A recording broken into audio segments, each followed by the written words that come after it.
All right, here we are in the, what is this? Where are we, Chad? The Rio Grande Gorge. Heck yeah, look, and there's a hot air balloon. What's going on, dude? Not much. So, you want to talk about anything? Yeah, I was going to talk about how you saved a man's life yesterday. Oh yeah, sweet. Yeah, I wanted to like have someone else's words. What happened? Tell me. Well, we were in the river enjoying the Rio Grande. I was standing walking back, trying to get over some rocks. And then you saw something, you yelled out, "Chad, is that man drowning?" By the time I turned around, I saw you skim across all these rocks and boulders, and quite the feat of athleticism. As you skipped across these boulders, you made quite of a leap from a boulder, the unknown depth of water, into a slightly swift current. And as you jumped in, you rescued him with a bear hug, swimming backwards, bringing him back to shore. It was an individual in the water who really didn't know how to handle water, currents, or swimming. And it was the athleticism, your quick judgment of how you assessed the situation, got across that rough terrain to jump and dive into the water was very impressive. It was quite the feat of athleticism, the assessing the situation, and your quick action to rescue was very impressive. Thank you. Yeah. And how about the other people? There was probably about a dozen people joining the hot springs. There were about 4 people closer to them, to the drowning individual, but they seemed to not really care, and they weren't able to react, or I don't know how to describe the situation, just a lack of action. And as that was happening, this all occurred within 5 seconds, very fast. But you just made this quick decision. It made across this really rough terrain, was really impressive, barefoot, jumping across boulders to dive into the deep water. Yeah, that was crazy. There was about at least a dozen people who didn't act. And then what happened whenever he got pulled up out of the water? Did you see our faces? Yeah, he was very... Did you see my face? I was scared, dude. Yeah, you looked exhausted. He had a expression of almost emotionless. Like apathy? Yeah, like most people just didn't care. I was really impressed with what I saw, but most people just did not really took into the situation of how fast you reacted. You assessed the situation, reacted to the situation, and took action to the situation. Again, that's only happened in like 5 seconds, but it was very impressive. Awesome. Well, yeah, thank you for sharing. Yeah, because again, it sounds cheesy if I just say it about myself, but yeah. So that dude basically, or that person, yeah, they couldn't swim and they lost a piece of their eyebrow or their eyeglass, and they got swept into the current. And when I went down and I just saw them, I was like, "Are they drowning?" And I figured, like, if I'm going to question whether someone's drowning, I'm going to run there. You know, I'm not even going to like figure out that answer first, because when you see something like that, it's like seeing a bear in the wild. Have you ever seen like a bear or something crazy, or like heard a gunshot on the streets or whatever? It takes like 3 seconds to realize what's actually going on. You know, if you, even like a big shark swimming right past you, like for the first couple of seconds, it's like, it just feels like it's a person or something normal. And yeah, so I made sure luckily to jump in and pull them out. And luckily, when I pulled them out, they just were like, "Oh, I'm cool, I'm cool."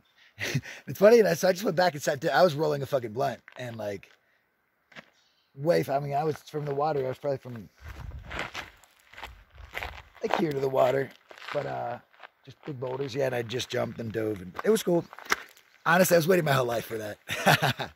It was very impressive, and how the other people would react, didn't fail to react, or lack of compassion, or just not giving a shit, essentially, is what it was. Even after the rescue, people still really didn't give a shit. I mean, I was applaud Jeremiah for his quick reaction because it was impressive, but no one else seemed to care. That's why he's one of my best friends. He's because it's my one man fan club.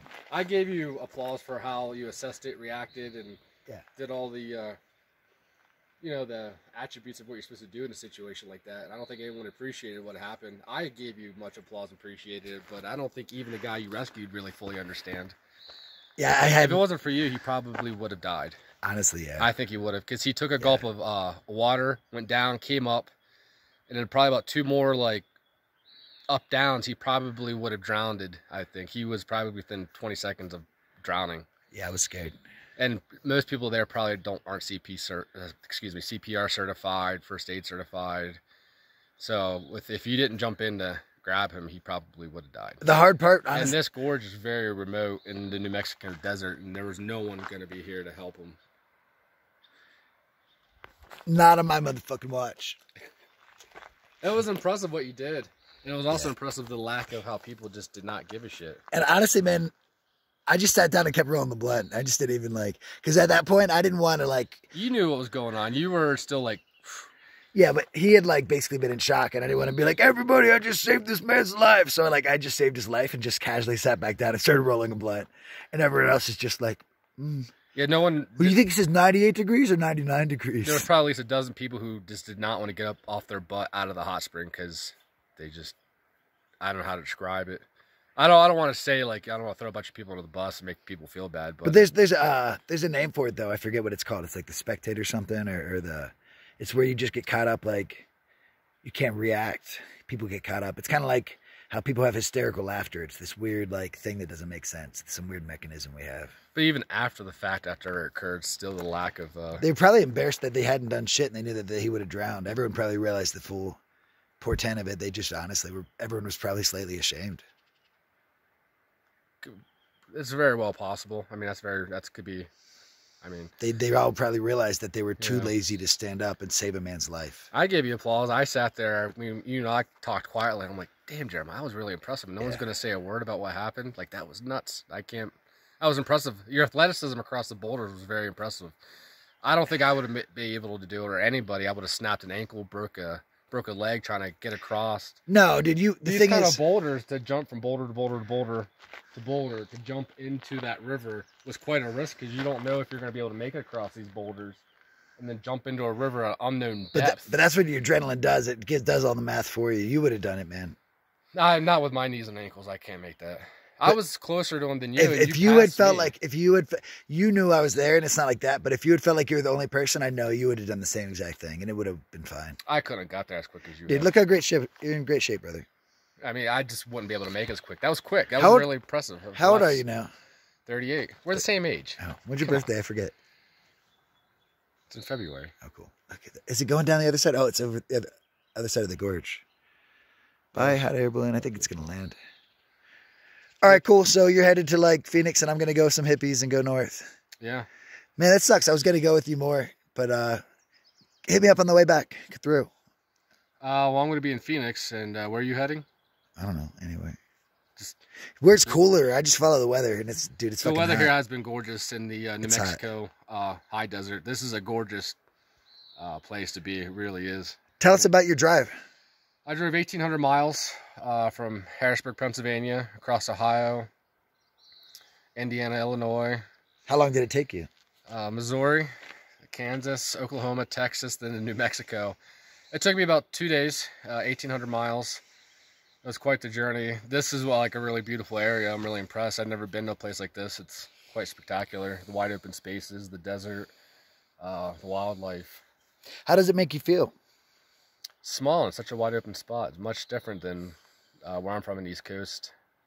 Does it meet your expectations, or does it break them, or does it? I mean, what you see on TV, movies and stuff, it was kind of like what I expected. But when you get here, it's really impressive. I mean, it's a beautiful place.